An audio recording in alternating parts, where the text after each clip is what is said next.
Hello everyone, this is my first post here and I just wanted to share, gather some opinions, and vent since I have no other channel available to me right now that gives me this opportunity, so I really appreciate to every single one of you who decides to read and share their honest thoughts from an outside perspective. Background: I'm 29 male, wife 29 female, and we have 2 beautiful girls under 4 years old. Bear in mind my wife suffers from depression. At one point, was hospitalized and was diagnosed as being suicidal. She takes medication, or at least should be taking medication as instructed. Story: I caught my wife having an affair back in December 2020. I didn't find out until a month later, January 2022, when my 2-year-old daughter gave me my wife's cell phone since it was out in the open in the living room.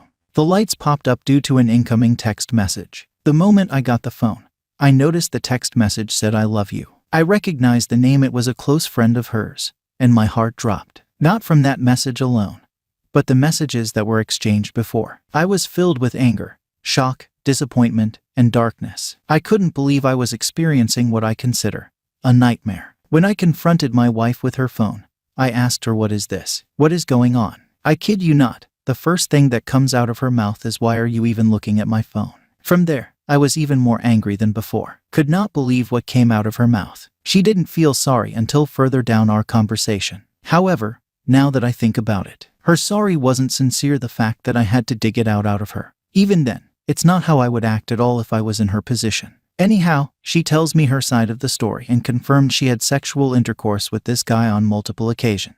She emphasized that she was super depressed, wasn't happy at the house, and that I wasn't giving what she needed, nor was I truly listening to her for a while. In general, she tried to play the victim and blame me for her actions. Of course, I did not know how to react knowing what I know now, so I took the blame like a fool. I literally blamed myself for her cheating. Devastation and heartbreaking doesn't come close to how I felt and how I feel now just thinking about it.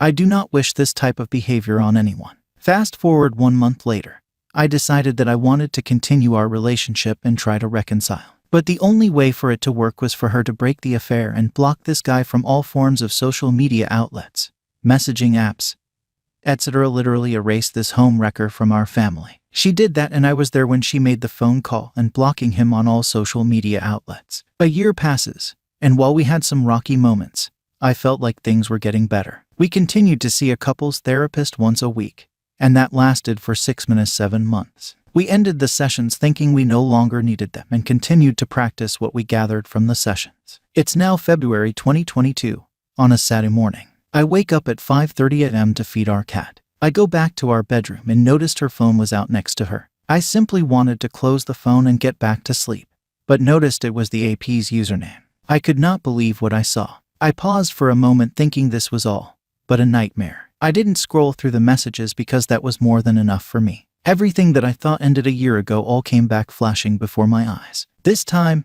I was calm, collective, and didn't shout or scream in anger like I did the first time. I woke her up and asked, "Who is this? What's going on?" She didn't say a word for 5 to 10 minutes. It was complete silence. She then proceeds to explain that once again she wasn't happy, felt depressed, and didn't really stop having feelings for this guy. However, he only reached out to check up on me to make sure I was alive. At that point, I just couldn't trust what she said at all. The second chance, the little trust I still had for her, spat right back into my face. From there, she didn't apologize right off the bat. She tried to play the victim, justifying why she did what she did and that it was my fault for thinking we didn't need to continue couples therapy after the 7 months. I took a walk outside for 30 minutes, came back and said I want a divorce. I can't continue punishing myself even though I still love you. Ever since then, I've continued to question myself. My self-esteem has never been this damaged before in my entire life. I believe marriage is sacred because I was raised with that mindset. So now, we are in the process of getting a lawyer to prepare for the divorce process. I'm still trying to process everything,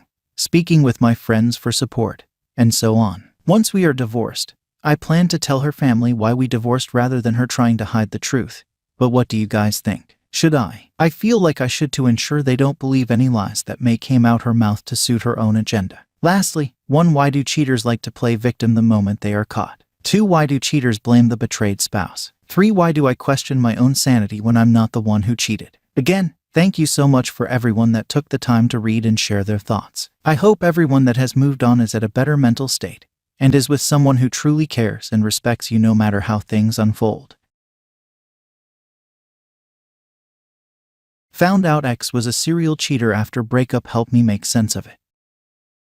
I was in a relationship for 10 years. I wanted to end the relationship multiple times because I loved him like I loved family, but we were very different people. Him, a person with low energy and low motivation who is always home, and I, very energetic and a high-achieving person who loves the outdoors. But I would always decide to stay partially because I had so much going on that I probably didn't want to deal with meeting new people. And also because he checked all the basic boxes that I knew my friends were having a hard time finding. Also, I know relationships are a two-way thing, but he was so passive that everything always felt like was my decision. And that's why I'm stating this as if it was my decision instead of us. This was another major reason eventually for our breakup, because I was just carrying the two of us. He was very kind and supportive, and trustworthy, and handsome, and to many others, hot, but I found him to be too low energy, so couldn't find him attractive the same way. But really, I trusted him more than anyone. And so did many of my friends and family. He had a passive personality that truly annoyed me, but that combined with his kindness made you think he couldn't ever do something to hurt you. Once in year 5, I caught him on a date with another girl. That should have been a red flag because it was an elaborate lie. I was devastated and truly could not believe that he could be a cheater. But he truly put in an effort to convince me that it was a one-time thing. Fast forward 4-5 years. I eventually pulled the plug on the relationship after trying an open relationship on my request, and just realizing that this relationship is the wrong one for me and probably for him. Truth be told, more than anything I felt guilty for leaving him. Divided by, and I was scared of losing my best friend. But after promising each other that we'll stay best friends, we broke up again. Initiated by me. We stayed friends. In the 2 years that followed, we stayed very good friends. We had a tangled web of friends and truly managed to work it out. I met someone when we broke up who I truly loved and felt true joy and love for the first time since I was a kid. But I felt so guilty for being happy because every time I talked to my ex, he would be sad and complaining, and if I asked him about his love life, he would tell me, "Oh, you know me, I don't even know where to go.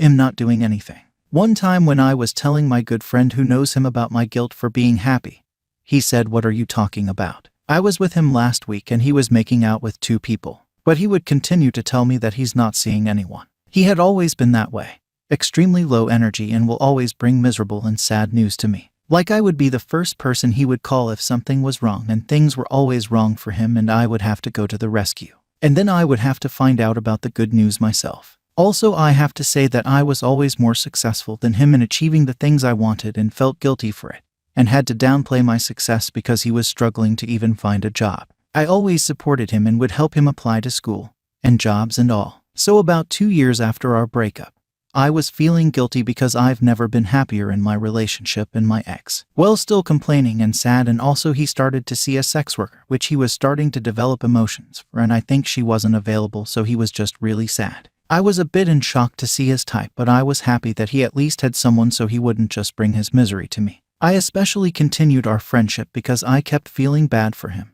even though I was tired of all his misery and negativity he brought. Then a distant friend who was his friend's ex came to me and said that she had slept with him 6-7 years before we broke up, before the time that I found out he was on a date. Also, apparently she got herpes after they slept together. Given all of this and some other context, I'm 100% sure he was a serial cheater and slept with many people when he was with me, with no protection. So here is how I feel. I feel grossed out because he was not respectful of my health. I feel shocked because I thought I was good at understanding people, and I can't believe he could be a cheater. I had many times when I thought there might be something off.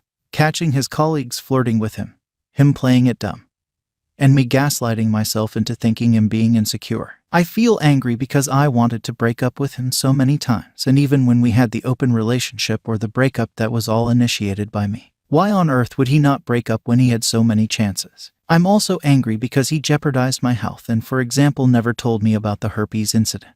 I feel confused because I had stopped loving him romantically before we even broke up and haven't felt any emotions towards him. So I'm not feeling emotionally hurt the same way one would if you were in love or in a relationship. But also not sure how to describe how I feel. Would love to hear what you all think and help me understand how I'm feeling and how I can move on and trust again. I still have a lot of anger, especially because he has really messed up my friend group dynamic because I don't want to see him. I just recently found this subreddit and even learned the term serial cheater from this. And it has been very fruitful to realize this is an archetypal behavior.